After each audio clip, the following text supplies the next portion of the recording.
Islanders now. I don't know if they like edit it to homage or something. I don't know.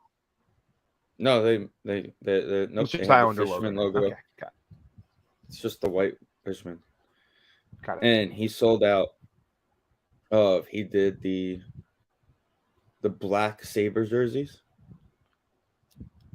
Yes, the with the Dominic kick ass, Hasek but era. yeah, Yeah, early Daniel Bure. yeah, that one. They sold out in 45 minutes of every Wow. size. And literally texted him. I go, "What happened to the sale going launching?" He goes, We mistakenly launched it a day early, and they all sold out within 45 minutes." I was like, "Ouch." He goes, "I have a medium." I go, "Nope, not gonna work. That third will not work for me." That's funny. Good for him. The Hurricanes have Brent Burns, and I forgot that was a thing. Good job, Vincent. So, just a heads up, we're gonna have to, I don't know, figure out where he is most of the time. Do you know that the Carolina Hurricanes played one actual game in the last month, and that was that Sunday where we went there and we forgot that we were playing, and What do you mean one actual game? they sucked the last month and a half. And they Like weren't they even were that great trash. that night. We won 2-1. I mean, they won 2-1. They weren't even that good.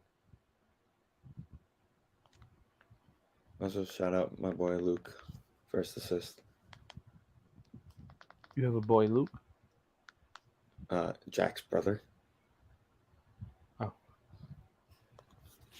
I God, didn't Vin, know. you paid I didn't know anything? I didn't know you're such a big Hughes fan. He did go to Michigan. So there's that. Yeah, hold on, I gotta find. Let's see if this works. You want to start the show? I want to see if something works. Oh, they took the video down. Okay, never mind. Didn't work. Let's start the show. Let's rock. Let's rock. Today.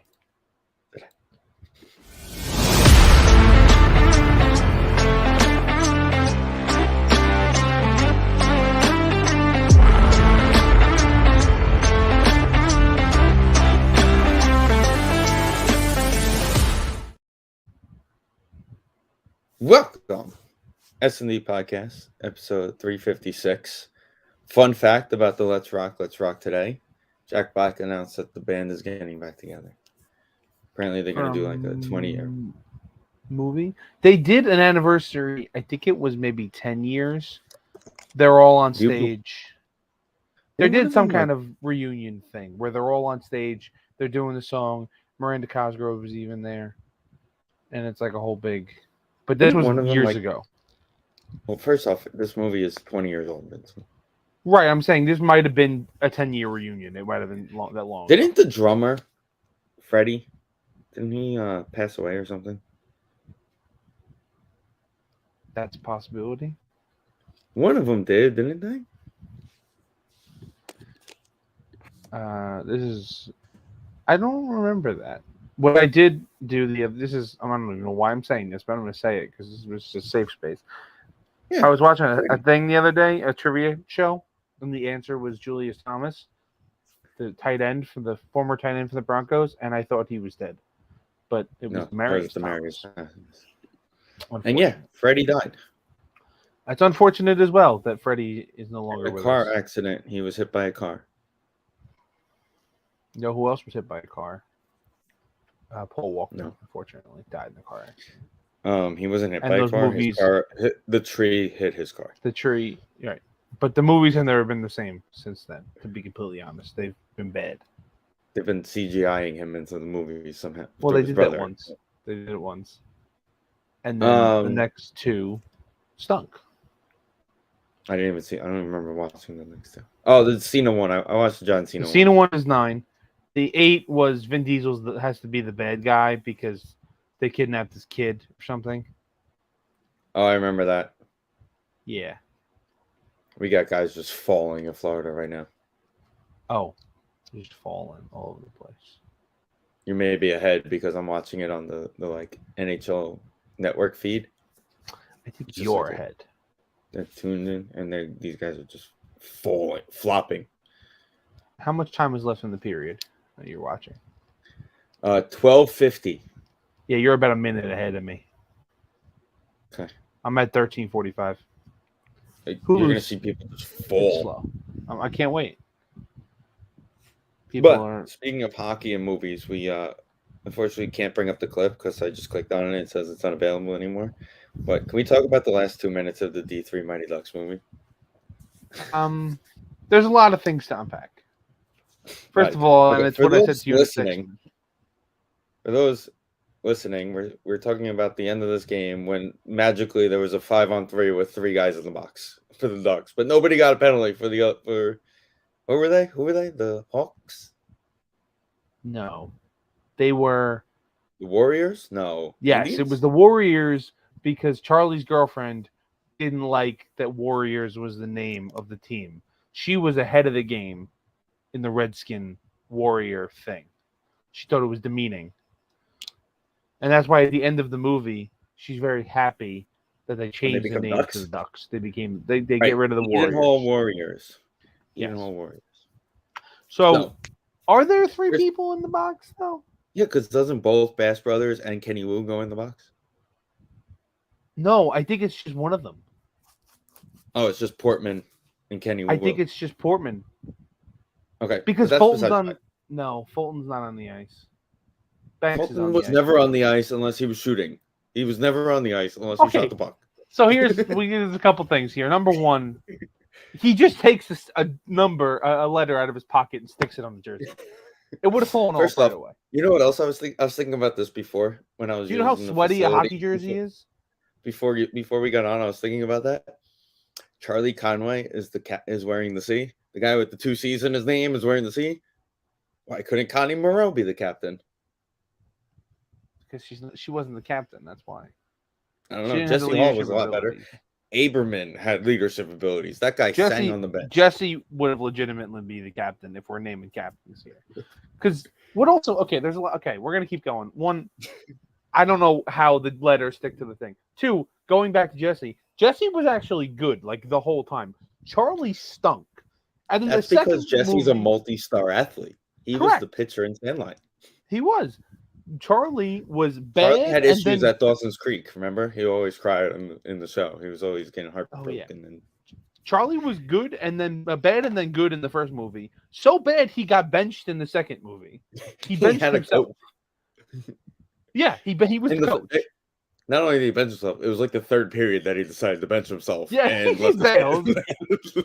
And then he's the captain and the best player, or the second, whatever. Banks is the best because he gets promoted, technically. Technically, in every movie, Banks is the best. Also, like I said to you, when the Hawks won the other night, it was payback for Bombay screwing them in the first movie because all he wanted to do was screw the Hawks in the first movie. That's it. Hey, I'm going to recheck these lines and see if my drunken lawyer skills can read lines. I couldn't walk a straight line, but he was able to check the lines to make sure Banks was a Duck. Also, if we're being completely honest with ourselves, he is the lesser of the 2 coaches in every movie. The Hawks coach is just a better coach than him. That guy won. How many fucking banners?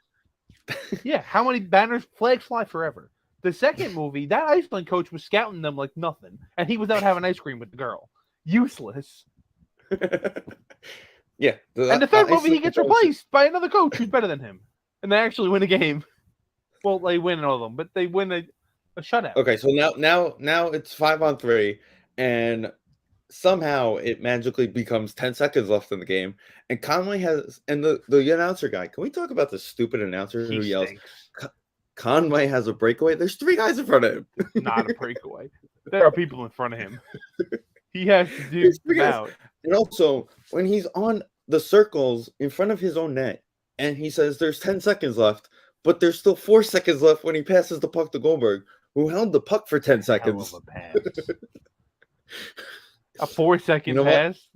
As bad as Conway was, the knowledge, the hockey IQ to know that Goldberg was behind him. Yeah, the hockey IQ to know that the slowest player on your team was going to pinch. Caught up. Quote up. On his first day Quote up playing to a you. defenseman. Yeah, quote up to you.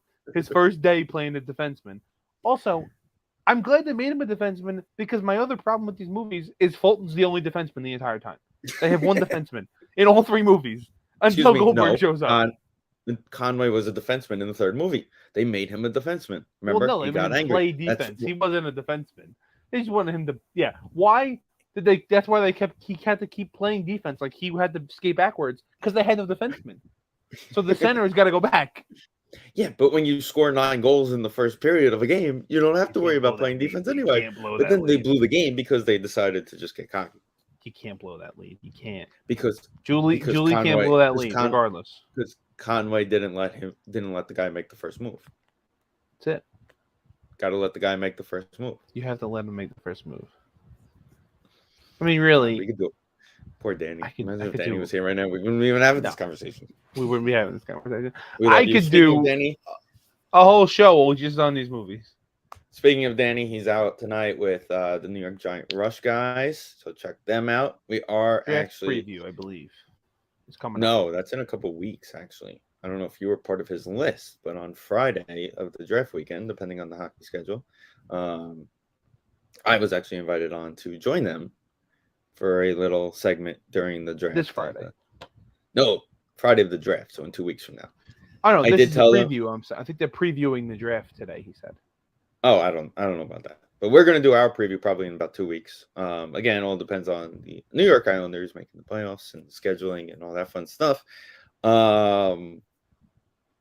With that, of course, Connor McDavid has 152 points this season. That's insane. How many?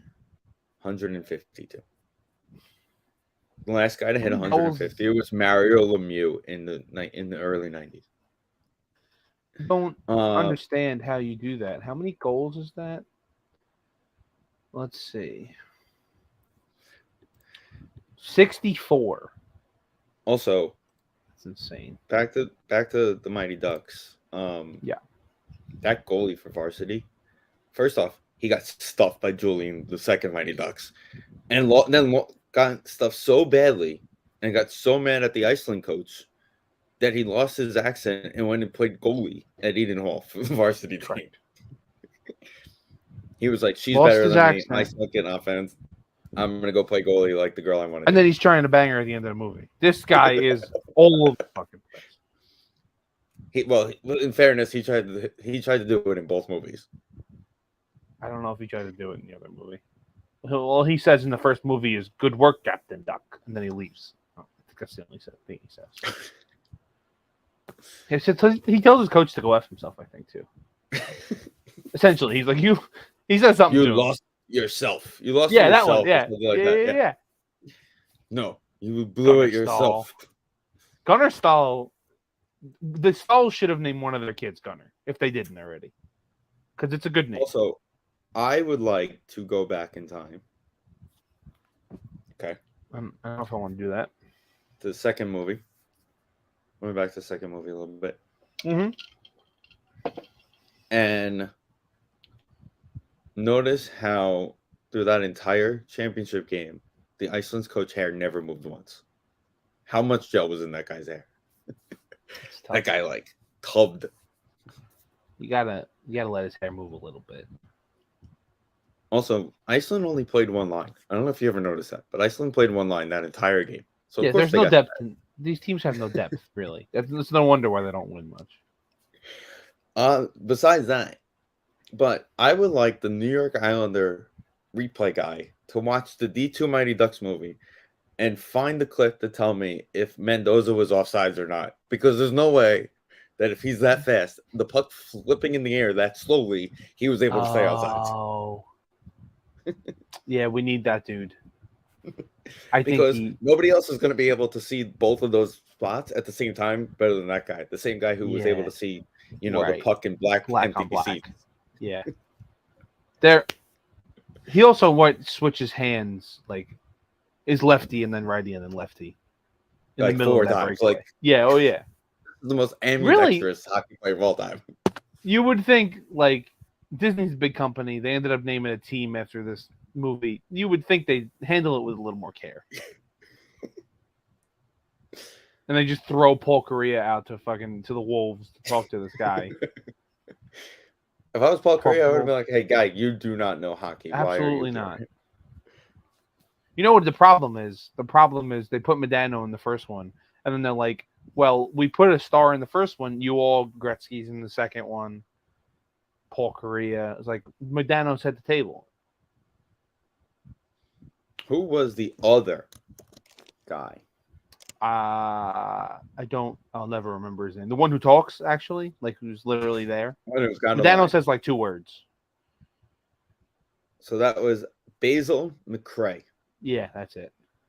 And also apparently Cam Needy was in the movie too. Really?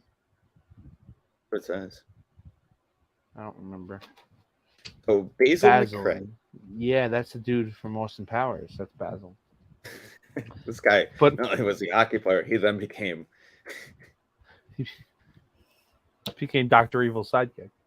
I think was that dude. No, he was like the president dude in Austin Powers. Not the guy, but the dude's name was Basil in Austin Powers. Right, he was not with Dr. Evil. He was Austin. No, Powers. Yeah, he was Austin Powers. Like, yeah, whatever. So the reason they were all in the movie was, when did the movie come out? Yeah, they were still in Minnesota. The North Stars. They hadn't moved to Dallas yet. 1992. Yeah. Yeah, so that's why they were because they went to a game in the movie too.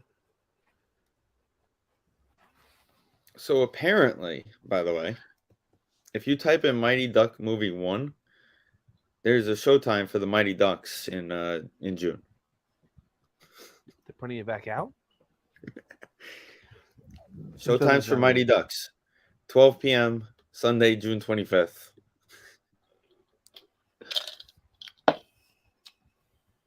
No. I mean, I watched the first season of the show and I got over it. They took Bombay out of it. There was no point in watching the second season. Again, back to the point of him being a horrible coach. Horrible coach. Barry Trotz doesn't even show up.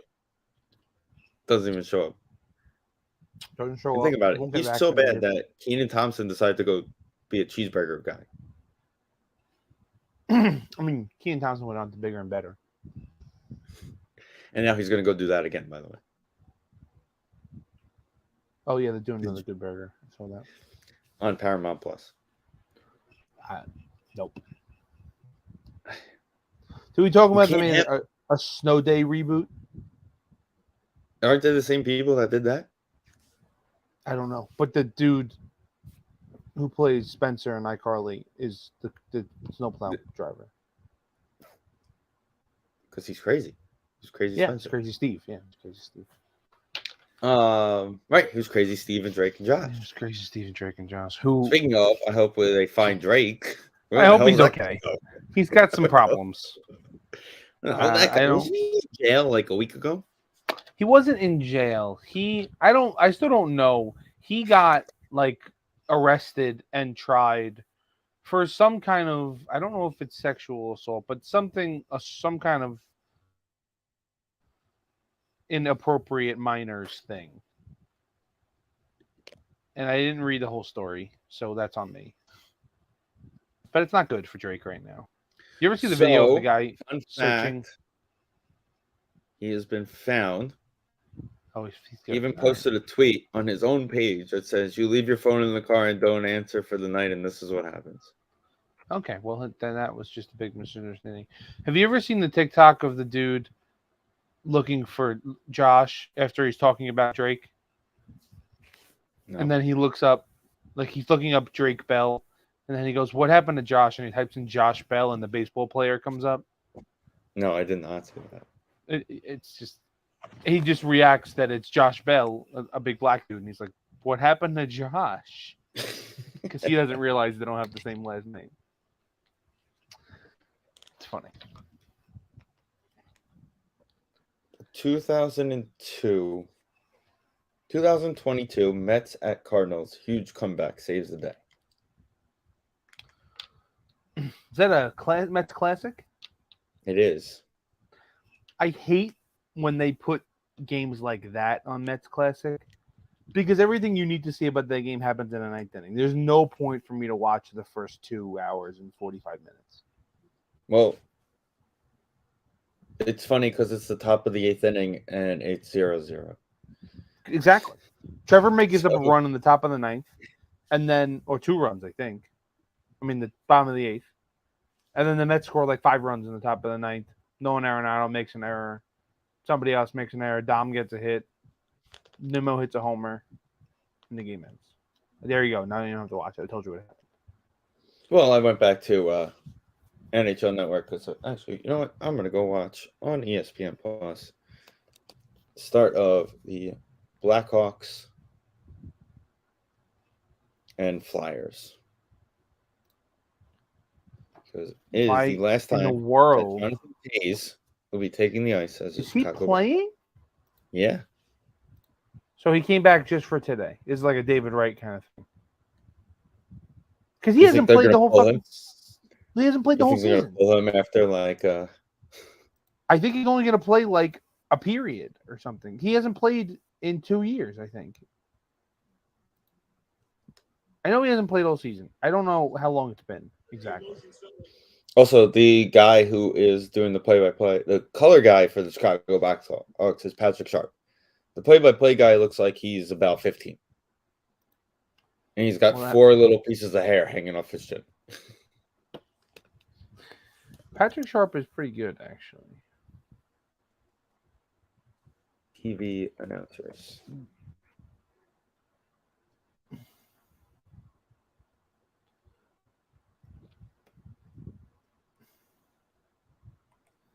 Troy Murray is this guy's name. Troy Murray, huh?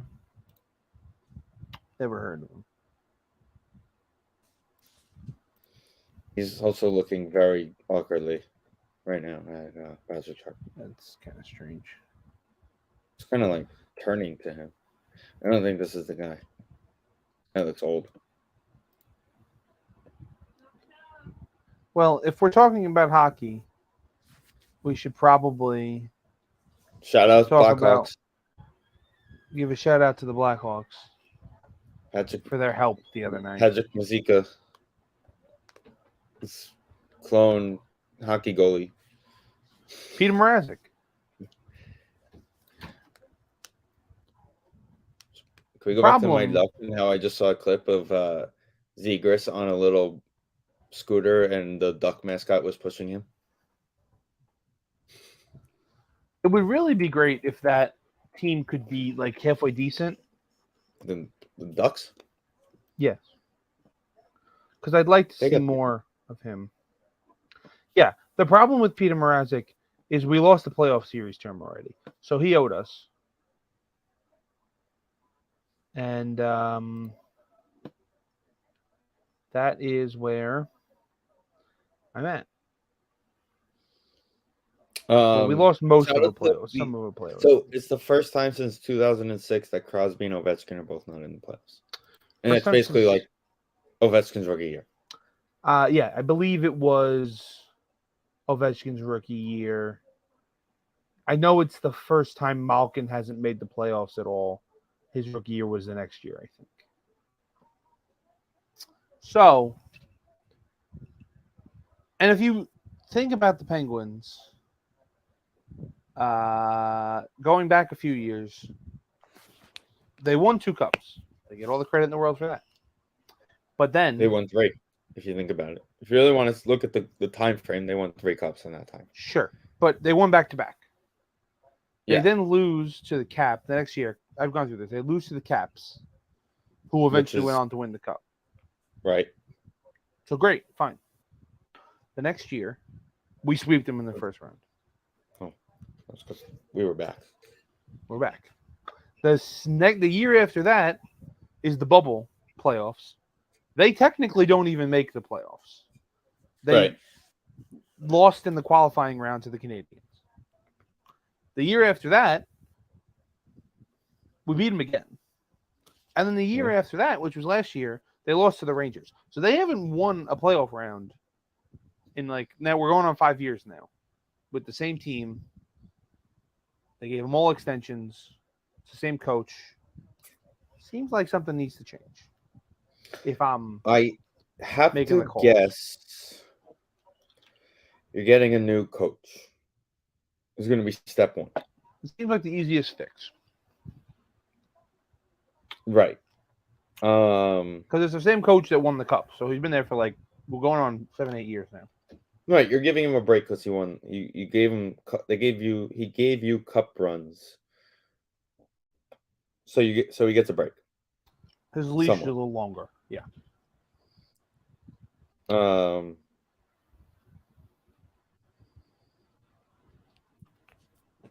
Now it's like, all right, guy. The team that wasn't supposed to make the playoffs, the New York Islanders, finished better than you. Mm. After their number one player walked away. And then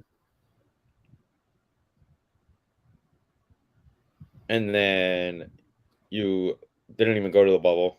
Kind of sucked in it. It was kind of useless to even be there. Mm-hmm. And then, they lost the Ranger series last year. Sid got hurt, so if you want to blame that, I guess you can. They were playing well until Kreider hit Sydney. Right? Wasn't it Kreider? Kreider seems to fuck everything up, doesn't he? Why do we have such a modern stadium arena, but there's so many better scoreboards in the league? Where? Chicago. Looking at Chicago right now. Even Philadelphia's got a nice scoreboard. I don't know. But in that, it's Taze's last game, and they always have a kid on the ice for the anthem, and you don't put his kids on the ice for the anthem. That's kind of messed up. I don't know. Also, who the hell is Felix Sandstrom? Never heard of Where that. the hell? Find that guy. Also, he's 2-12 for the Flyers. Just so you know. Jonathan Taze has played this. I could have sworn he hadn't played it all this year. He played most of the season and then got hurt. But he was out with extended COVID or something. Well, yeah, that's always been that way. Nope. Now they're doing a whole thing. He's at center ice. Okay, he hasn't played. That was when they did the lineups. He hadn't played since January, the end of January. Well, he voiced his opinion and said that he was mad that the team traded Kane. But then why didn't he just get traded? Because he had extended COVID, so you're not trading the extended COVID guy. I could have sworn that was. Hold on. He had some sort of terminal illness that was causing him, because he missed. Remember, he came back that first year, and then he opted out, and it's already 1-0 Flyers. He was shut down ahead of the game on. He's also a -1. The 28th, he was shut down ahead of the deadline due to lingering health issues. It just says. Okay, I thought this was a more extended thing than it was. So he got COVID. It was in February of 2020. He's patient 0. Jesus. Yeah.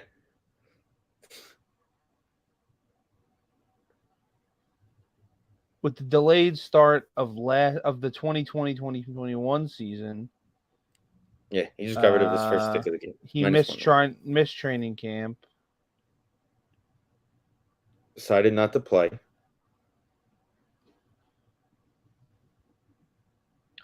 He returned so he took that season off, I think. The one that they played with the different divisions in a bubble, I don't think he played. Then he played 71 games last year. And then he played 46 games this year before dealing with it again. I thought it was less, it was more than that. Okay. Got it.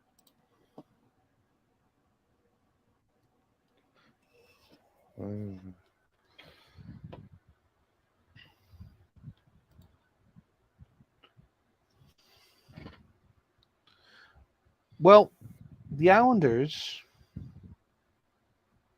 Let's talk about this week.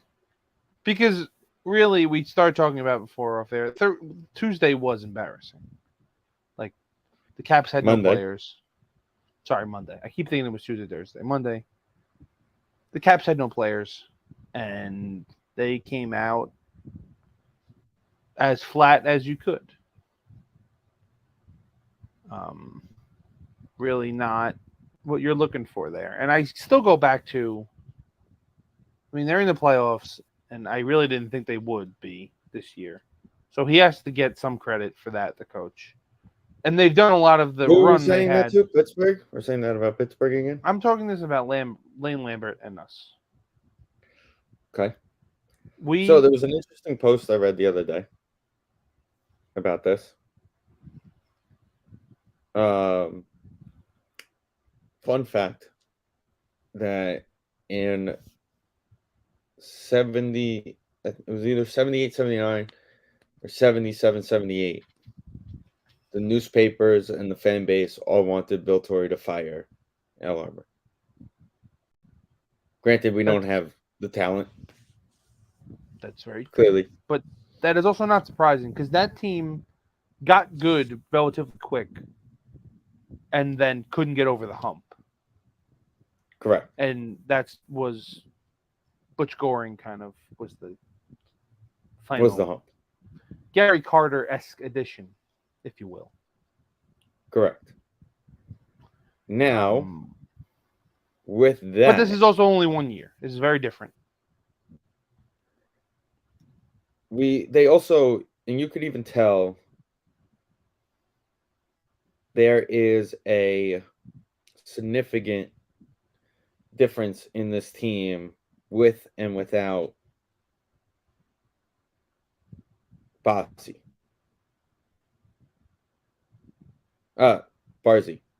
Sorry. I'm reading something. Is that a Mike Bossy, Matt Barzell combination? I'd love to have one of those players. Imagine got one lying around. Yeah. The guy who can pass like that and shoot like that. Oof. That's Wayne Gretzky right there. Game over. But yeah, so you could see, like, just look at Horvat's numbers. He has 2 goals since Barzell got hurt, basically.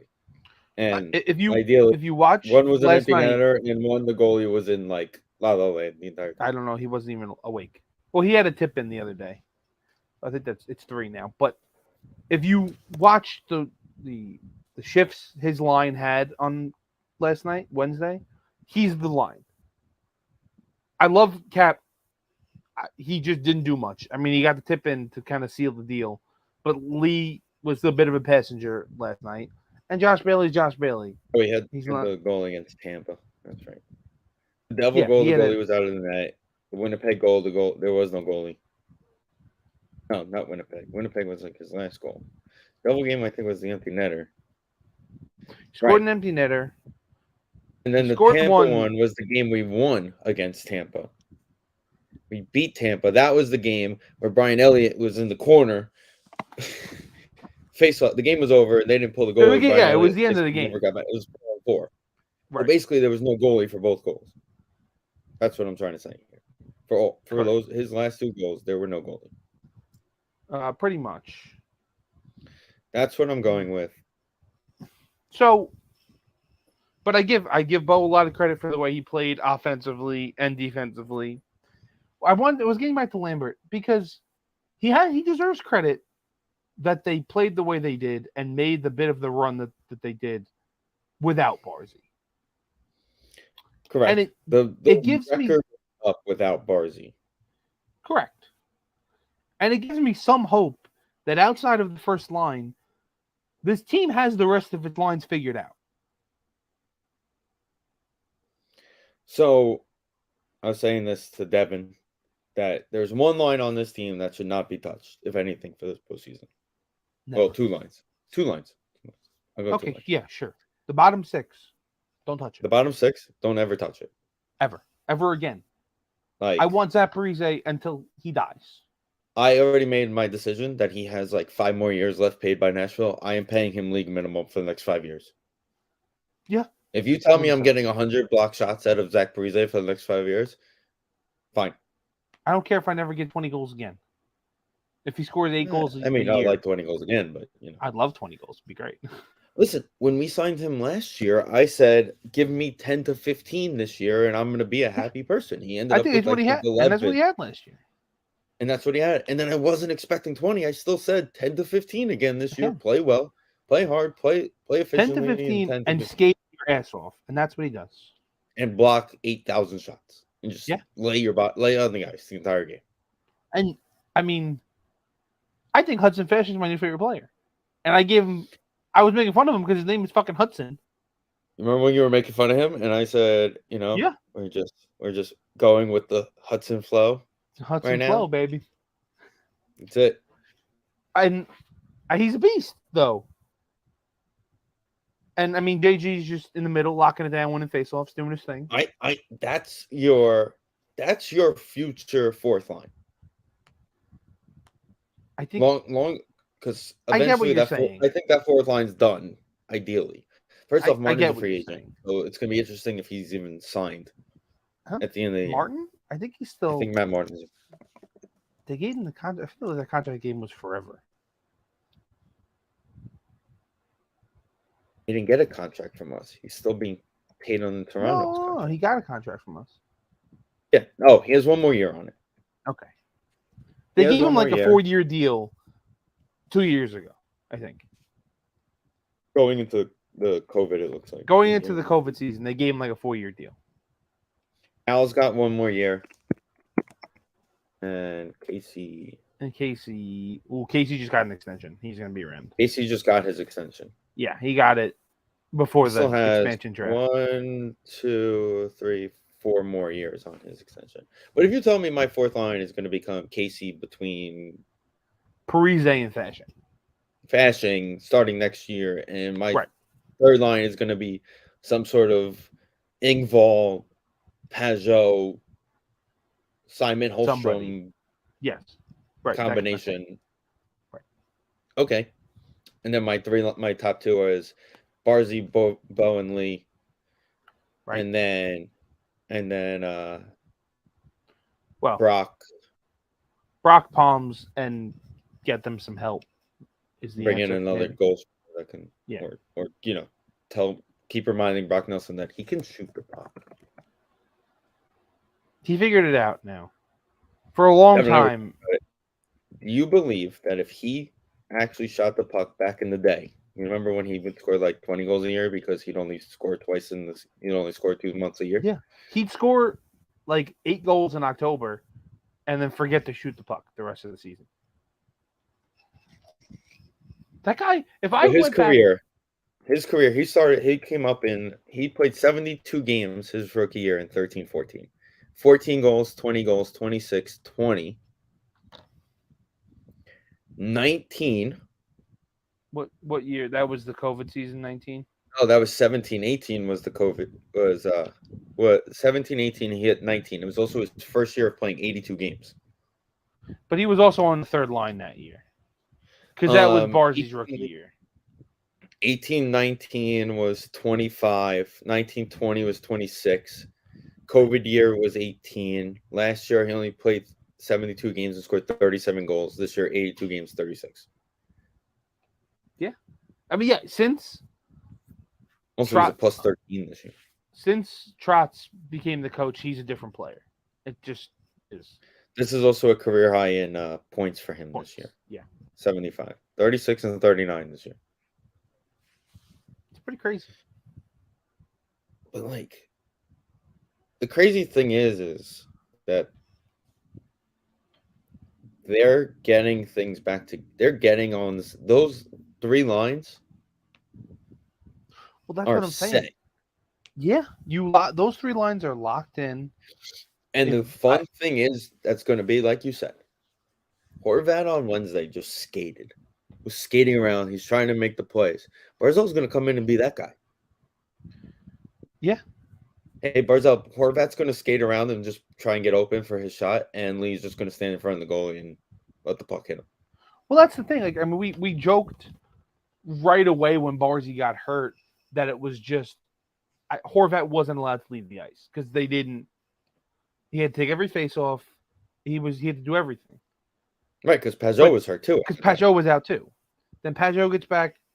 that is lifted a little bit, and then he kind of had to just figure himself out. And yeah, he did. The offense was not there, but again, he's. I don't think he needs somebody else, but he's more of.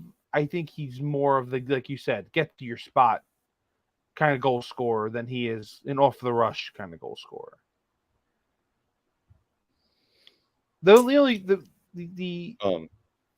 as long as talented humans, Brett Beatty tonight went 3 for 4 with 3 RBIs, a home run, and is batting .387. I can't keep. You can't tell me he can't get to California in the next 10 minutes. You can't. It's truly the Syracuse Mets are have the best lineup in the history of baseball. We just played them. We should just use that. We should just. Can I just swap? Just call everybody up and send everybody down, because these guys just hit missiles all day. And okay, so the Islanders, we could talk about more. I mean, we're not gonna have a show before the series starts next week. We don't have an opponent. They're either gonna be the 7 or 8 seed. They're either playing Boston, and it looks like they're gonna play either Boston or Carolina. It looks like it's gonna be Carolina at the current moment. Right. The way the things are going. The way the things are set up while we're recording, they're playing Carolina most likely because they're gonna win the Metro. Florida's not gonna get any points. We're gonna basically. Correct. Even Tommy, I sent Tommy the tweet, and he goes, "How do you keep him in Syracuse?" So I said it in our chat. We're gonna switch. So we're gonna switch it up from him. We're gonna switch to the Nets now. I said in our chat that we've hit the point where I think he's there for the duration of this trip, unless Escobar gets hurt. Would be the only reason to call him up. Correct. If Escobar is hurt in the middle of the trip, yes. In the middle of the trip, you're calling him up. But I think you're going to leave him in Syracuse, let him stay hot, and let him meet the team back here instead of making him travel across country, get with the team, and be with the team. Because eventually it's going to get to the point where it's just ridiculous. But the other problem is like SNY was talking about this before. There's a whole tweet about it before. Look at Alvarez. Guy doesn't play. They're ruining him by not playing him on an everyday basis. Now, when Scherzer's on the mound, Scherzer has made it very clear that he wants Thomas Nido behind him. I'm fine with that. So that's he needs to catch 3 days. At this point, in my opinion, he needs to catch 3 days a week. He should catch Alvarez. Yes, he should catch McGill. He should catch Peterson, and I guess Cookie, because we're going to need people to score runs when he pitches. I would rather Nido. I would like him to catch Cookie because of Cookie's veteranship can kind of also guide him. Is he the best pitcher on the team? No. Is he up there? But no, he can kind of coach him from the mound in a way. Correct. Max, or talk to him between innings, kind of thing. Hey, this is what I noticed from you behind the plate. Right. And Max wants Nido. I agree. He should have Nido because he's going to do his own things and needs somebody a little more experienced to be with him. And the same for Senga. I don't want Senga having to worry about anything, especially Who's catching me and right. He's already adjusting enough.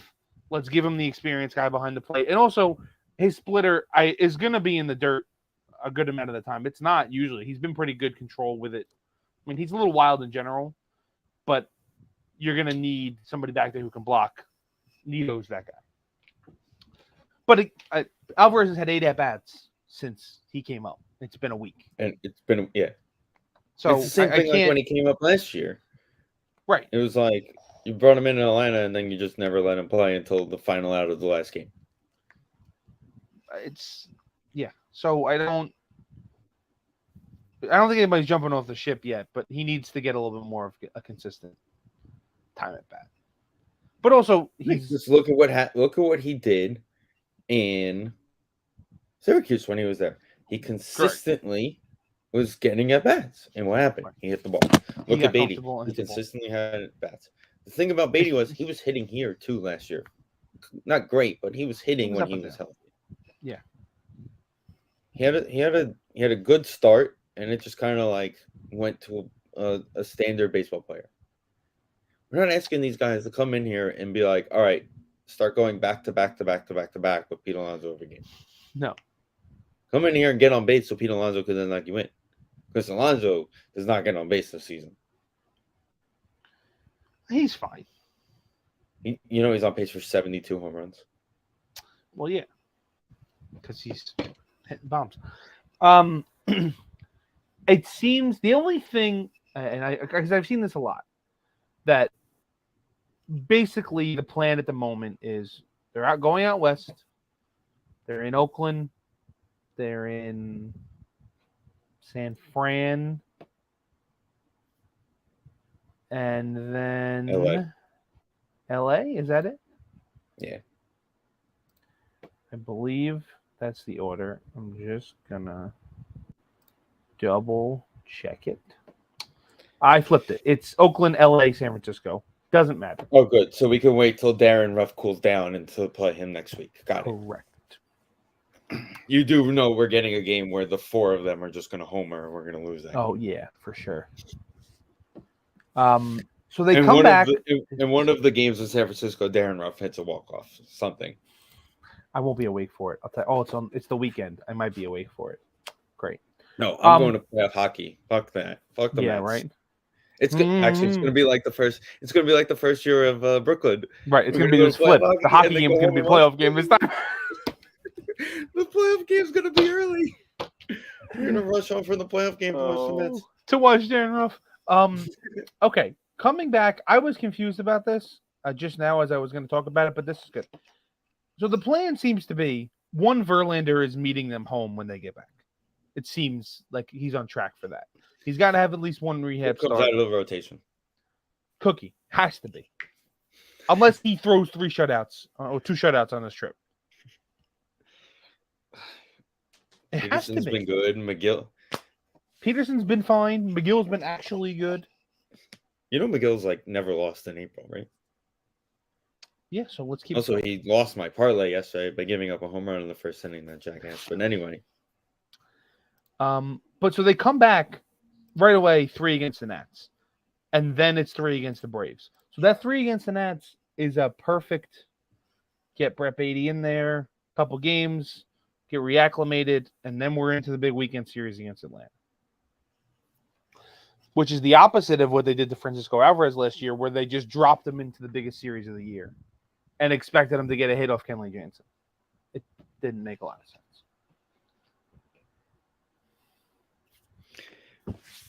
I mean, why would they? Well, they kind of made it seem like they were calling him up just to have him on the bench. I know, but he, like I said, he hadn't. And then Buck was like, "Hey, go for it, Kelly Jansen. What can you do?" Yeah. And he struck him out. It was on 3 pitches, I think. And that happened to him the other night too.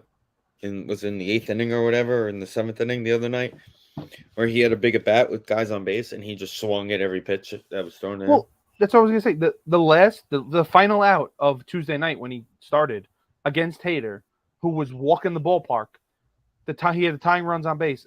You can look at the game thing because I was at the game, but I went back and looked. Hader didn't throw him a strike. It was all fastballs high the whole fucking time, and he struck swung him out. At every one of them. He swung at least 3 of them. Yeah, because he wanted to hit it out of the ballpark. He wanted the moment. He doesn't. He needs to not realize. I was hoping for the moment. Everybody wanted the moment, but you also got to realize you got to be a part of the moment. Yeah, Brandon Nimmo's on deck. Let him do his thing. Just get on base because guess what? You're going to be walking to second because that's what Brandon Nimmo does. Correct. And if you're on base long enough, you're going to get to walk to another base because Mark Hannon's going to get hit by a pitch. Just keep it moving. And that's what this team's not doing. They're trying to get the big hit. They're trying to get that magic hit. They're definitely pressing a little bit because of it. Because it's been, I think they lead the league in runners left on base, I think. They have the worst batting average with runners in scoring position. It's like every year again. But it's like, I know, but it's there. Like, you have as many guys on base as they do. It's got to come through at some point. And it's like people talk crap. Like my buddy talks crap to me. He's like, "Hey, what's going on with the Mets this year?" And I'm like, first off, you root for the Phillies. They've won like one game, right? The Phillies got lost to a series to the Marlins this weekend, and they're down 6-2 in the 8th inning to the Cincinnati Reds. Let's see. I don't know what their exact record is. 4-8. Yeah, not great. By the way, in this 2002 baseball Mets game, Robinson Cano is up in the 9th inning. 2022. Yeah, Robinson. That was like probably one of his last. No, that game was like in the beginning of the season. He made it to the end of the month, I think. Well, this is the end of the month, 4/25/2022. Yeah. He's swinging it. Oh, Jesus. When does he sign with the Ducks? Never. Why? Because I Why not? Why not? He'll play in the winter leagues and shit like that. Well, he was in the WBC, I think. He was. Yeah. He was on the Dominican Republic team. They realized not to play him? No, he played because Vladdy got hurt, so he was playing first base. Oh, that's right. But unfortunately, they lost because if they didn't lose, and Edwin Diaz wouldn't have got hurt. Clearly, he's mad that the Mets cut him, so he's probably the guy who. So he lost and then put a ditch in the ground so that Edwin Diaz would fall and hurt his knee. Right. I think that's what happened. Stupid Robbie Cano. In general, listen. It's still April. It's still April. This is something that I think I felt like that this is a house of horrors. Do you know?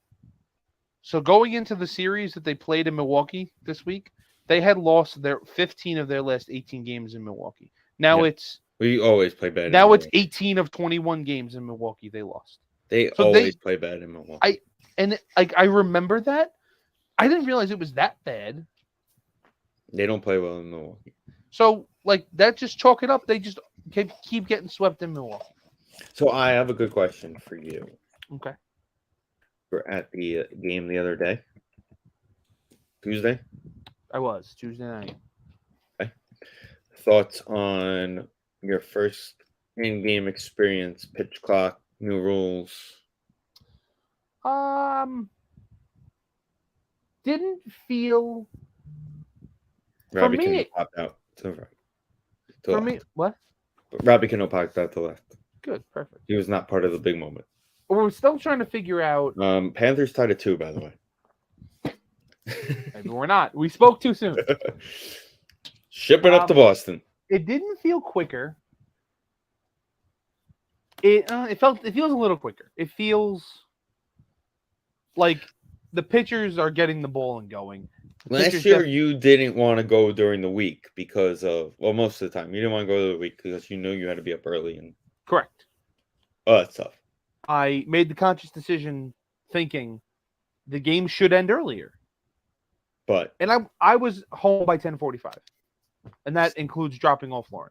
So it's not terrible. It's not bad. Now, we were also sitting in a section that's right near the exit we take to go out to that parking lot, and there was nobody else in the parking lot. Right. So it was bam, bam, bam getting out. But my question is, I was under the impression the pitch clock was 15 seconds. There's a clock in the stadium that starts at 20 every at bat. Yeah, because it's 20 seconds. I thought it was 15 seconds. It's 15 seconds to get set. If you're not set and there's 5 seconds left, it's an automatic ball. If you're still just standing there and there's 5 seconds left in the clock, it's an automatic ball. It's just like if the batter's not in the box by the 8 ready seconds. And focused on the pitcher with 8 seconds left, it's an automatic strike. Okay. But then once you're on the mound, you have the whole... So it's really 20 seconds. You get 20 seconds, yeah. That was the only thing I didn't realize. I guess they don't show the clock on the TV until it gets to 10, 9, 8. They don't show the beginning of the clock if you're watching SNY. It doesn't pop up. There's really no point. Right, exactly. It doesn't pop up until it gets to a point where it matters. It's not important until there's 10 seconds. Right. Once it's 10 seconds, like play clock in football. So I didn't realize. Yeah, I didn't realize that it was 20 seconds. So that was a different thing. That is one thing I noticed when you go to a football game, you watch the play clock. Yes. When you're at the game, you're watching the play clock, and then when you're watching it at home, you're wondering where the play clock is when your team's not set yet. And then when that 10 seconds comes up and they're not set yet, you're kind of like, wait a minute, what is happening? Right. And that happened a few times where the clock on the thing doesn't reset when they tell you it's going to reset. And it's like, you're doing the reset the play clock motion because everybody's standing there and the clock's going down. Do they do this at the baseball games? They don't. Can I get a play clock reset? That's what I was going to say. Figuring out what the ump is telling you now is an adjustment because there's been multiple times where, to me, if you step out and point at a batter, in my head, the batter violated, but it's like that means he called timeout. So figuring out what all that new stuff is, again, felt a little more upbeat, a little quicker. For reference of going to get concessions. Right. I waited on a relatively long popcorn line. Okay. Was worth it. Good popcorn. And I missed. Right up, Big O. Who's Big O? He's the wrestler. Oh, got it. I missed 7 batters over an inning over a half of an inning, like one total inning. So I missed the entire top of the inning and then 3 batters into the bottom of the inning. So especially when obviously this week was spring break, so it was kind of packed, good amount of people. If you're going on a weekend, there's a lot of people, you're going to miss a full inning and a half on a long beer line. So that is an adjustment that you'll have to, whatever. You and I, we don't get a lot of food during the game. We try and get something before the game. But we'll roam. And that, to me, was the biggest difference, the roaming process. And not because of the pitch clock, because of the changes to the stadium. Canes won. Canes up 3-2. The scoreboard, what? Canes are up 3-2. Okay, good. I kind of want to play. Like, Boston's just too good. Right? The Canes are really good, but I'd rather play them than Boston. So, that's just what it comes down to. So the concession stuff. The scoreboard is huge. No one's the best owners in baseball. That's just the fact they have. Sorry. Thanks, Kyle. I got to go into what he's talking about in a minute. Okay. The scoreboard's huge. Big difference. It's basically they just took what was the sideboard advertisements, took them all down, made the whole thing a screen. It's awesome. There's one above right field, same thing, bigger, great. They made a change. And 4-3. 4-3 or 4-2? 4-2, sorry. Okay. They made a change that I don't necessarily like, but I don't know how I feel yet. You know how they had the screens at the back of the sections?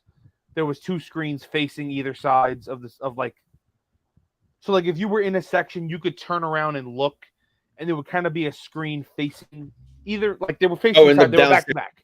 In the downstairs. Downstairs. They were back to back. Yeah. They had those screens. We'd watch replays there. Right. Those screens are gone, and it's one significantly bigger screen facing out onto the concourse. So if you're in the stands and you want to look at a television broadcast, you can't see it.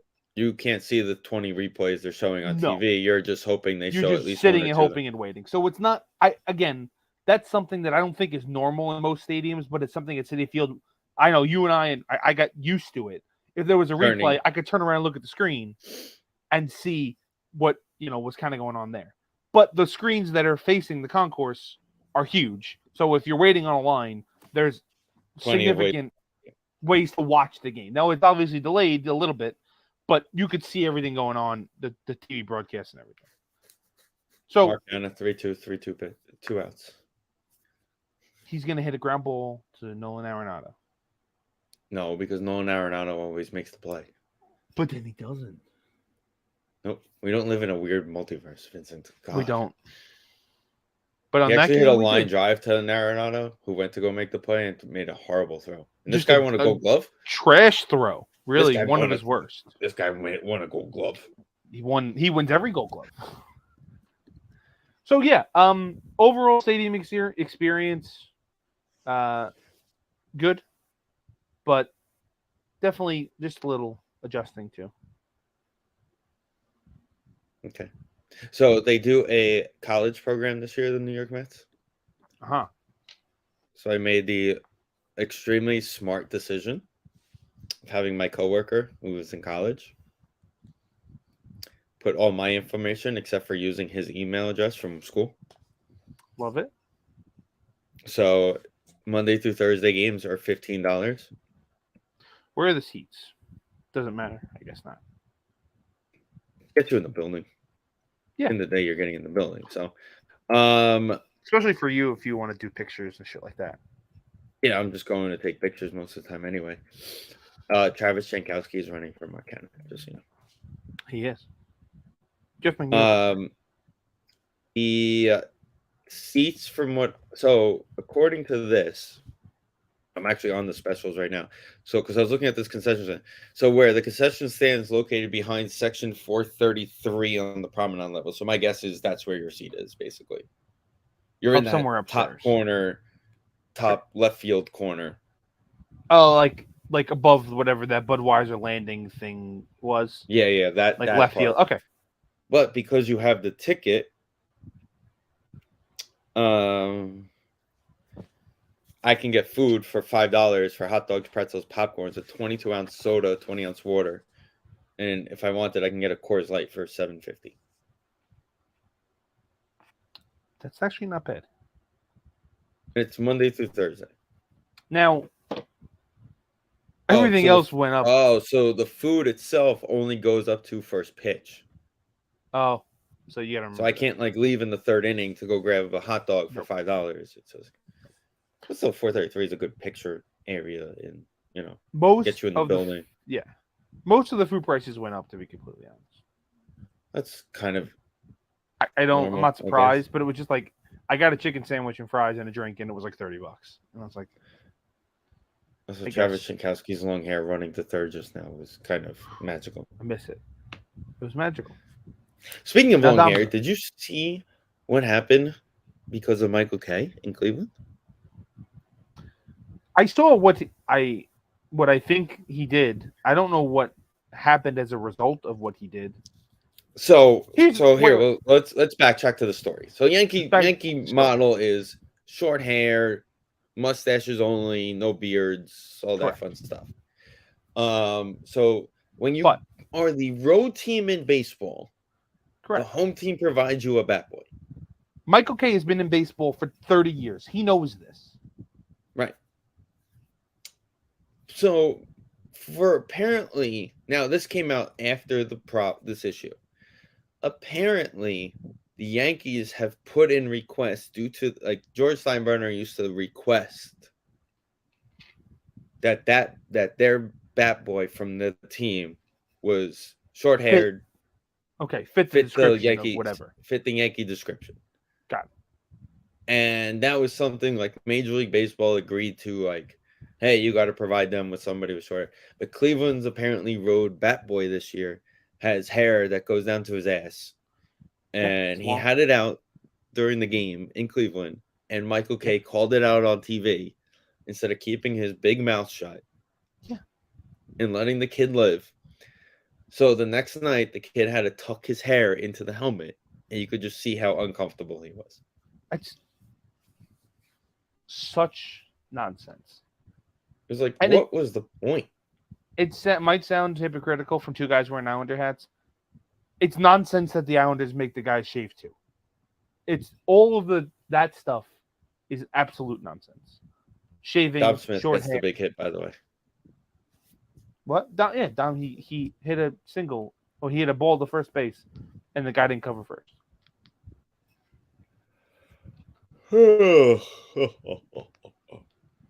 So, yeah, I did see that, and Michael K. I don't. He should know better than that. Like, I get where Michael K is coming from, and I understand it, but it's like, guy, who cares? It's the ball. It's the bat It boy. doesn't matter. Also, the Devils just tied the game. Excuse me. What is going on?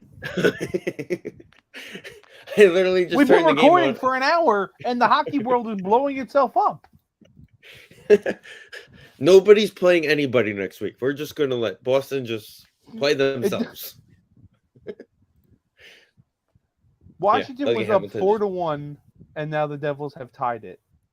I don't know what happens if they win in overtime. They're a point back. It doesn't it doesn't matter. If Carolina wins, it doesn't matter.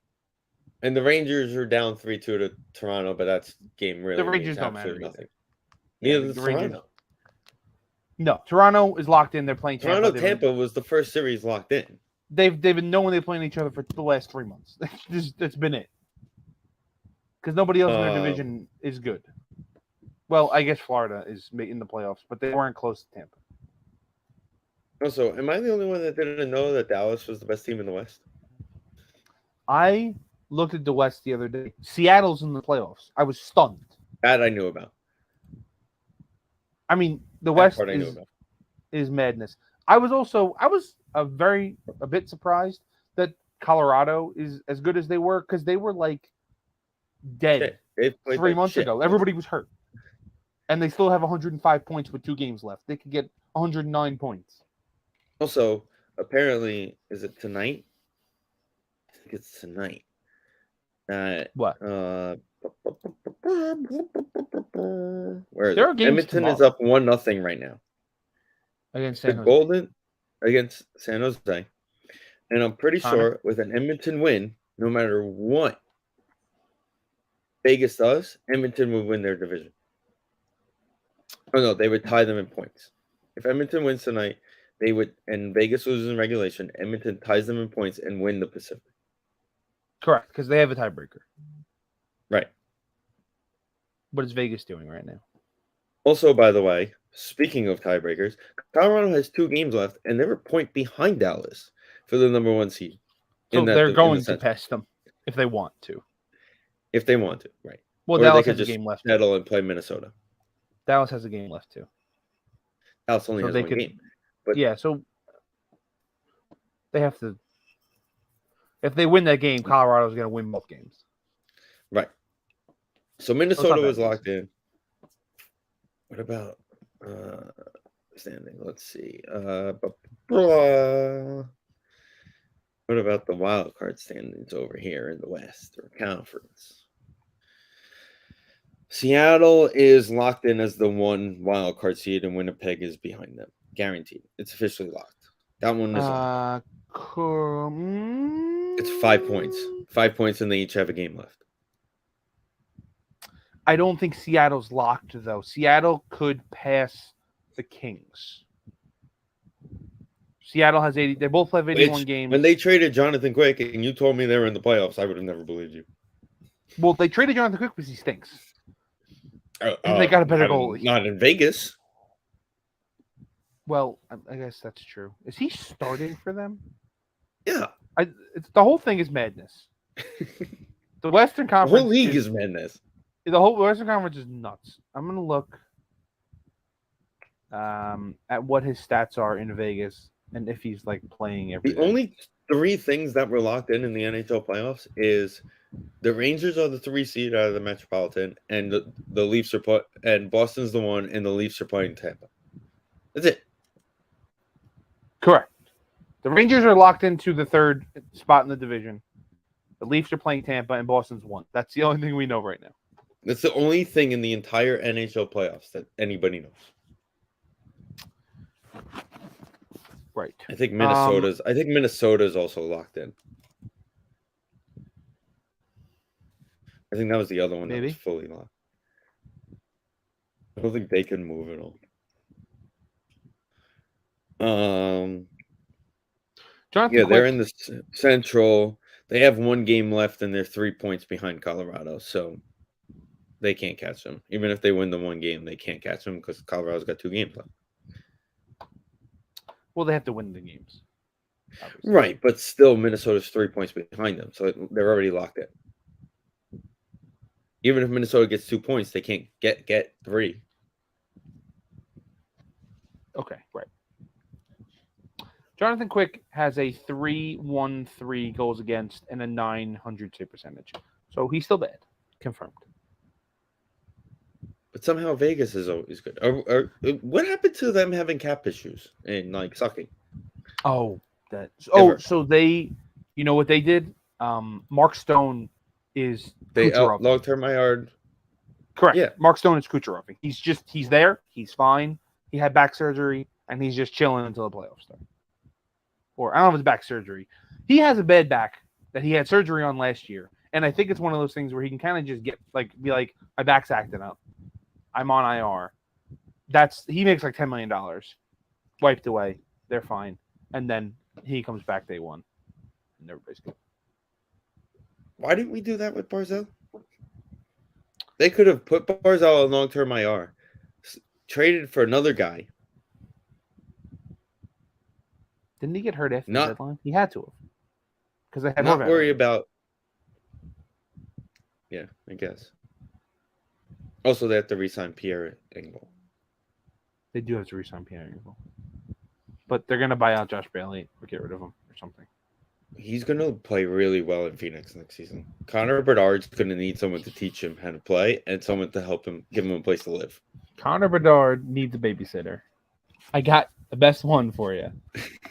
He's got kids. He knows how to handle it. Wonderful. He can help watch the kids. Is going to be great. The kids could watch can hang out with Connor Bedard. They'd have a blast. This is what happened They're still in young Toronto. enough to move to Phoenix. When Toronto signed Joe Thornton, he just adopted Mitch Marner, and Mitch Marner hangs out with his kids. It's just a one big happy family. Wrong former Shark. Patrick Marleau. You're right. It was Marleau because Thornton came later. It was Marleau first. You're right. Right. But again, Marleau. He adopted Mitch Marner. He adopted Mitch Marner. And then Mitch Marner is also confirmed to the New York Islanders eventually next year in a big trade because him and Matt Martin are best friends. Because Matt was the cool uncle first. And then they brought in a dad and traded Matt back to the. Yeah. They were like, hey, cool uncle, can you stop getting our guy drunk? He's the uncle that shows up on holidays. And we're like, we need an actual dad here. So we need a guy to actually babysit. Let's get a dad who can actually put the puck in the net. Patrick Marleau was that. So what does Mitch Marner's contract look like? A lot. He's got like 800. He's got like 7 years left, right? It's a big contract. Actually, he makes a lot of money. He only has 2 years left. What? He has 2 years left. He signed before 1920, and he's got a no movement clause for the next 2 years. After this year, he's got 2 years left at 10.9 per year. Yeah, it's a lot, though. Yeah, but when you get rid of the $10 million between Varley and Josh Bailey, there you go. That's true. I can name actually, if you really want to go through it, I'll name what contracts are coming off the books this year and should not be back on the books ever. Josh Bailey. Josh Bailey is not up, but you got to. Josh Bailey for $5 million can go away. Well, I don't know if we're gonna be able to get rid of the whole thing. Anyway, have you seen the IR list for the long-term IR list for Phoenix? I don't know why we don't just do that. Honestly, just somebody hit him with a car. I don't want to hurt him. Just convince him. You know what? Bring him back. I don't know. See, I'm twisted on this. He's like not many games away from being the all-time games played leader in the Islanders. And I don't know if I want him to be that or not. I don't. Anyway, so $5 million for Bailey, $5 million, $10 million was Varlamov. Okay, but you have to factor in that they need somebody to play backup goalie. Thomas Greiss got like $750,000 a year to be a backup goalie. Perfect. There you go. We're bringing Grice back. Okay. I'm on board. So I found 10 million, but here's the problem. Have to pay Pierre. Starting next season, Barzell goes up 2 million to 9 because his new contract comes in. And Horvat goes up another 4 million. Right, but we already offset that by trading Anthony Beauvillier. Right. Cap-wise. So they should have that figured out. What happened to him? Like when he started out like a house of fire, and then what happened? We stopped hearing about it. Watched his entire career? Because the Islanders started winning. Oh, I'm shocked. I'm shocked that after the Islanders started playing well, we didn't hear Anthony Beauvillier was the best trade deadline pickup, yada, yada, yada. He's still playing well over there. He, from March 18th on, had 3 points in, this is a lot of games, 3 points in 14 games. So he went back to being that guy an Islander. Jesus. What? He played 66 games for this team in 2006 and 2017. Wait, Beauvillier? Yeah. Yeah. That guy's been around a lot longer than I thought. He came up a year after he was drafted. He got drafted in 2015. No. Yeah. He was drafted in the first round of 2015. Yes, first round 2015. He was the Barzy draft. He was the second pick. So a calendar year later, he's in the NHL playing games. Well, his boy was like, yo, my boys in the minors are like. He was up before Barzy was. Was he? No. Yeah, because yes. Barzi's rookie year was 17-18. 16-17, they called him up and he sat in the press box for like a month and a half. And then they sent him back to Seattle. Oh, that's right. And then he absolutely destroyed it in Seattle. Yeah, and then he was a killer of worlds. And then 17-18, he was here. And the guy who won the Colt, the kid who won the Colt. The kid who won the Calder. And then, here we are. Here we are. Truly magical. Look in the net. He still can't do it. No. I'm glad Anthony Beauvillier is not good anymore. So he played. Vincent, we've known Anthony Beauvillier long enough to know that he is the streakiest human being. Like we've watched streaky athletes, but that is literally the streakiest human being in the United States, probably the world. This. And you know this, and yet he goes on a streak on another team, and everybody freaks out. Oh. The greatest player since Wayne Gretzky. That's how he plays. I said this to you when it happened. I was like, okay, he's on one of his streaks. Good for him. This is what he does. We missed it by that much. He also went to a team that's an offensive first powerhouse. That's what it is. Well, he also went to a bad team. Defense. They need more offense. Yeah. He in 32 games had. In 32 games, he had 9 goals and 10 assists for Vancouver. For us, in 49 games, he had 9 goals and 11 assists. So once again, 18 goals, 21 assists, 39 points. It's the same thing. It's the exact same stats as he had in the COVID season before it got shut down. Hurricanes up 5-2. Okay, so we're playing the Hurricanes. Good. Appreciate it for the Hurricanes. I like it.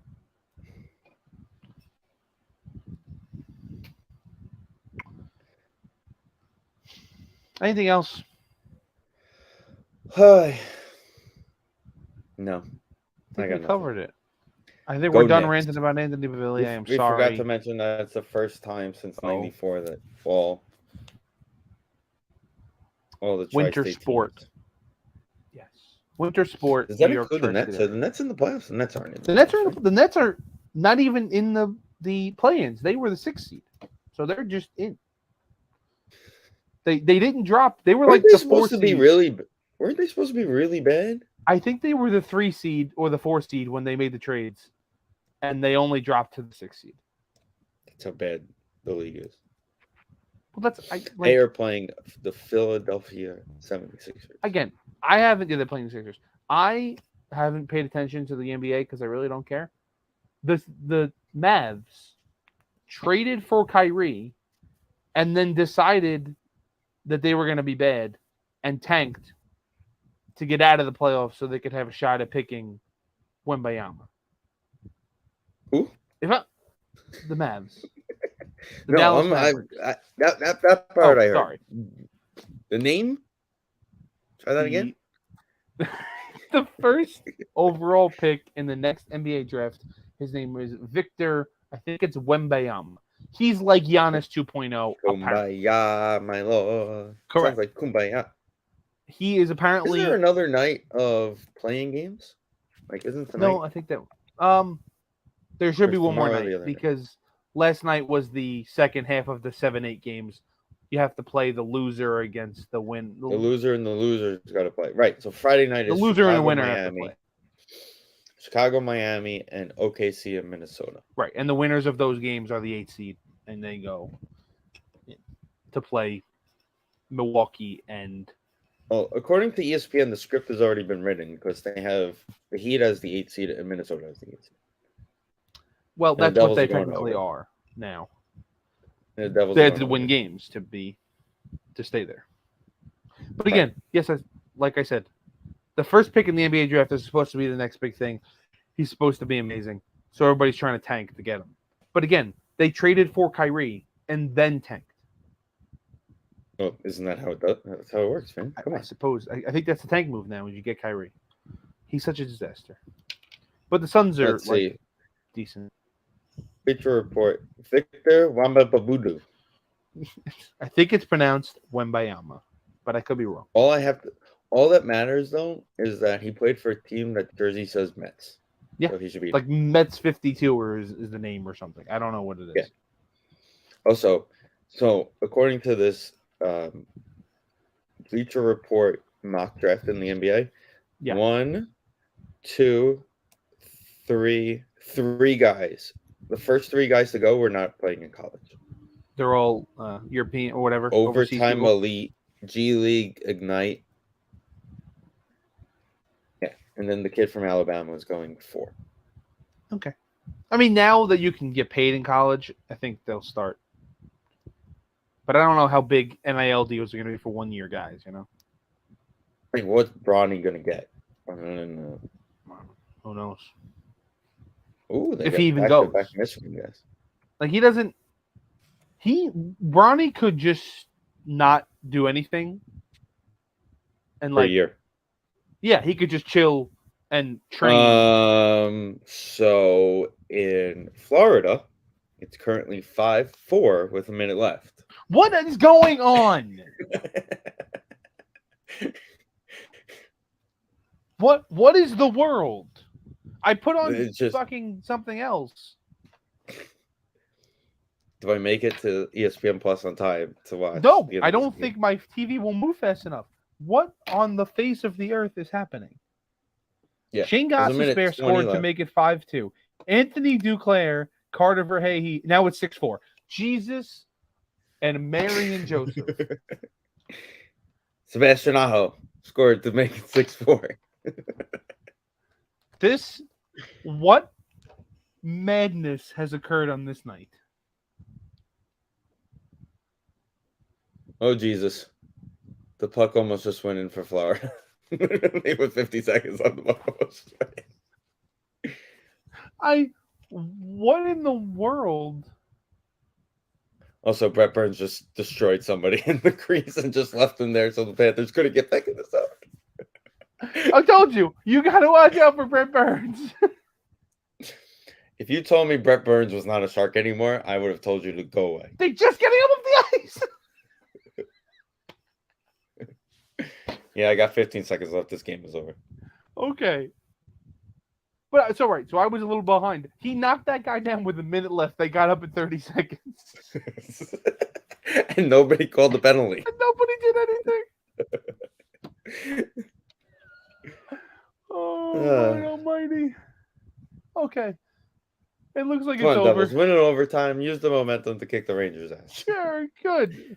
That'll be a good series, the Devil Rangers series. That will be a good one. The only thing that scares me is, when was the last time we played well against Carolina? I was looking. We actually beat them this year. One time. We beat Home? them. No, on the road. We beat them 6-2. It was like early in the season. I think it was Josh Bailey's 1000th game, and he scored a goal. I am going to throw it out there. I'm just saying, Vincent. Oh, terrible turnover by Luke. Oh, Ovi's playing. Okay, well, see, he's alive now. He was trying to help us. Really, I appreciate it, Ove. I do appreciate the help. Do you remember the time that you and I were walking into the game at like 6:30, and he just started walking over from the Marriott? Yeah. We I was walked like, with him. yeah, we walked like with him. And I was like, it's 6:30, bro. And he wasn't playing that night. He was like sick or something. Guy. But I was like, we were like, hey, what's up, Ove?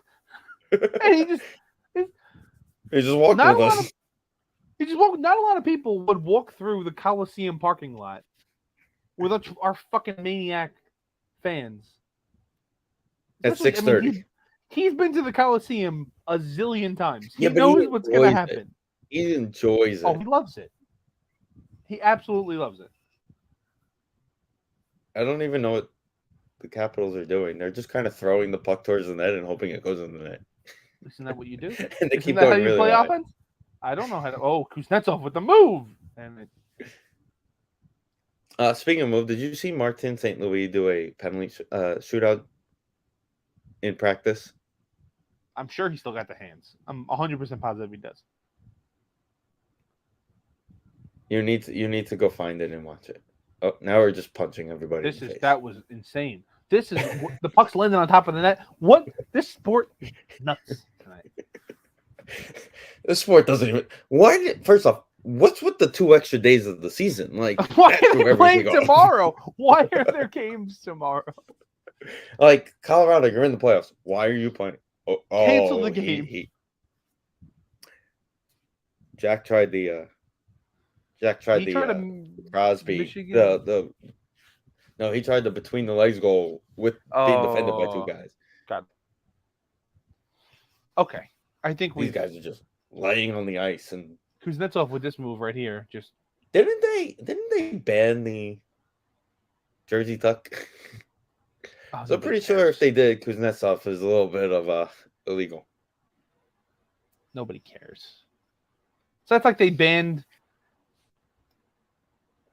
What did they ban? You have to wear a visor, but Komarov would wear it just up, like it was never actually down. It would above his helmet. Well, a lot of guys do it. Yeah, but also wear the fucking thing. Bubble helmet Brock may be better than not bubble helmet Brock. Didn't he play college? He's been wearing fucking cages his whole life. He knows. So I'm just saying. He's used to cages. That was just hot take. I like 3-on-3 overtime. I understand. Should extend it to 10 minutes. Yeah, I agree. It's not real hockey, but it's fun. Oh, that's a hook. If you can't win it within 10 minutes, fine. You go to. Oh, it's a penalty. Yeah, it was a hook. I saw it. Tom Wilson.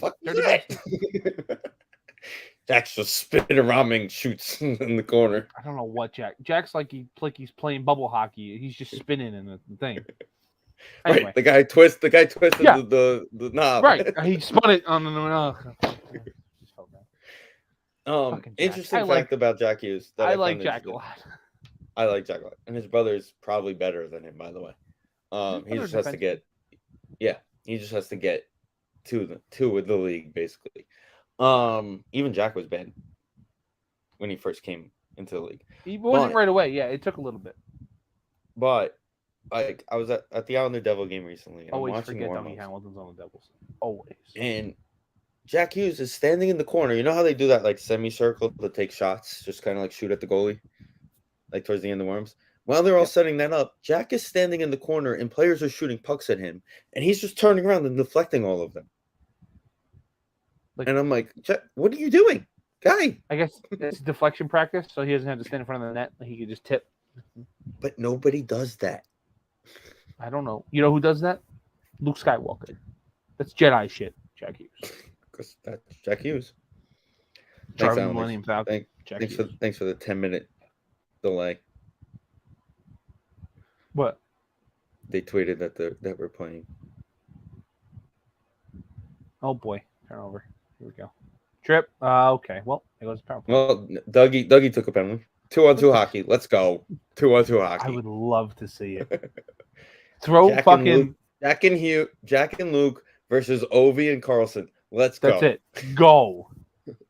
I want 1-on-1. I just want Ovi and Jack skating around and just see what the fuck happens.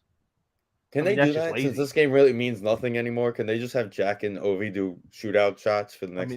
Jack and Oshie doing shootout shots for 2 hours. I've ever seen. Yeah. I don't know what Dougie Hamilton was thinking right there, but I do know that we've had our time here. Shit went off the rails. As always, it's a kids' table show. Danny's not around to keep us on track. Things go. Wait, so it goes back to 3-on-3 if there's 2 guys in the box? No, it's 4-on-4. No, it's 3-on-3. So, but it says 4-on-4 on the graphic. Well, the graphic can't change to 3-on-3. It definitely can because you can play 3-on-3 in the real game. Like, if you take 2 penalties, you can play 3-on-3 in actual hockey. Well, clearly it's 3-on-3. Right. Well, they don't go. They don't take guys. You may off want to take stay on your feet, buddy. Okay. Well, he's back up on his feet, and now he's just okay. We're going to a shootout. It changed to 3-on-3. It says it now. Oh, now it's because you said something. Yeah. See what happens? Oh my God, they heard me. Oh my God, Luke. Oh, Luke Hughes' first NHL goal as the game winner. That was fucking filthy. Jesus. On the wraparound. Good for him. How many games has he played? 2. Is he because they he's played a college kid, right? Yeah, he went to Michigan. They lost to Quinnipiac. Okay, right. So he just got there. Congratulations to whatever it is called, Quinnipiac. Quinny. I think it's yeah. Oh shit! I know it too. It's like Quinnipiac. We're those redhead Indian haters with that. Quinnipiac? I know it too. No, you broke my brain now. Quinnipiac. It's Quinnipiac. Yeah. Congratulations to them, their first NCAA hockey tournament championship. Yeah, that's a wild one. And they beat in the final 4, they beat us, and then they beat Minnesota. They beat some powerhouses. Oh my God. Like I said, Luke is going to be scared to watch. And Jack was on the ice too. I mean, that's just great for them. Was Jack? Is that Jack? Let's see. He skates past Ovechkin. Dylan Strome doesn't really count. No, Dylan Strome does not count. Dylan Strome, what an effort. Right. What an effort, Dylan. Yeah, really wonderful. Did no one go get the puck? Not even. First of all, okay. He doesn't jump into his brother's arms because Jack bails off. Jack was going to sort of get the puck. He's like, should I go celebrate with him? Should I go get the puck? He didn't know what to do. All right. Good for him. Never heard of Akira Schmid. Also, shout out to their real goalie who gave the 4 goals. But their real goalie has a modernized Marty Brodeur helmet. Does he? Yeah, his helmet is the Marty Brodeur helmet. But instead of the shiny, it's like a matte. It's all matte color. Got it. So it's like super solid. All right, really. I think that's it now. I think we made enough. Now that we watched now we saw the end of the Devil game. Now that we saw the end of the Devil game and the Hurricane Let's go Knicks. Let's go Islanders. And I'm rooting for the Devils. Mainly because I want to watch Jack and Luke play live. You know what the difference between this series and the last time we played Carolina? We don't have to go to Brooklyn. I only have to drive 12 minutes. I don't have to get on a train. It was a killer. And I'm going to be able to see both nets. Wasn't able to see one net in Brooklyn. That's a fact. With that being said, this was episode 356. It was 100. Oof. 356. Our next show we are going to work on soon is going to be our NFL draft preview show. It is 2 weeks away. We'll see if Rodgers will be a Jet or a Packer by then. I think ideally the plan is to wait because financially it does benefit the Packers to wait till June 1st because of the cap. They need picks in this draft. Which is what's making it all crazy. We will talk about that more at the draft, though. The matchups are set: Bruins, Panthers, Leafs, Lightning, Hurricanes, Islanders, Devils, Rangers in the East. The Western Conference is still a clusterfuck. With that being said, Ken Danico is selling skincare on the TV. Okay. So we're going to go see you guys in a couple weeks.